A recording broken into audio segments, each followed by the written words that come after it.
नमस्कार मित्रांनो, स्वागत करतो तुमचं माझ्या ब्लॉग्समध्ये. तर मित्रांनो, खूप दिवसांपासून आपल्या चॅनलवर ब्लॉग्स आलेला नाही. कारण हा जो मोबाईल आहे तो माझा एकदम बंद पडलेला होता.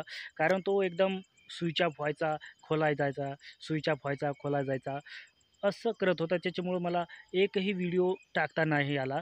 म्हणजे खूप प्रॉब्लेम होत होता. फक्त कोणती ॲप्स खोलली तरी पण मोबाईल बंद व्हायचा. म्हणजे एकदम लगेच स्विच ऑफ म्हणजे लगेच एकदम स्विच ऑफ व्हायचा. आणि फक्त कॉलसाठी, फक्त डायलरमध्ये जाऊन कुणालाही कॉल केला तर फक्त चालायचा. बाकी डाटा चालू केला की मोबाईल बंद म्हणजे बंद. असंच व्हायचं.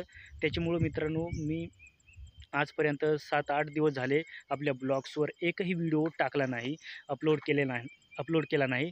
पण मित्रांनो, आजपासून आपल्याकडे डेली ब्लॉग्स येतील. कारण आज फक्त तुम्हाला एवढं सांगायचं आहे, मोबाईल आता चांगल्या पद्धतीने सुधारलेला आहे, म्हणजे एकदम चांगला आता चालतो. त्याच्यानंतर तुम्हाला मी आजपासून ब्लॉग्स शूट करायला तयारी करीन आणि उद्यापासून आपला डेली ब्लॉग्स येईल. तर मित्रांनो, आजच्या ब्लॉग्समध्ये तुम्हाला एवढंच सांगायचं आहे, की मोबाईल सुधारलेला आहे आणि आजपासून आपल्या चॅनलवर व्हिडिओ जे आहेत, जे ब्लॉग्स आहेत ते अपलोड होतील. तर मित्रांनो, आजच्या ब्लॉग्समध्ये एवढंच सांगायचं आहे. वंदे मातरम.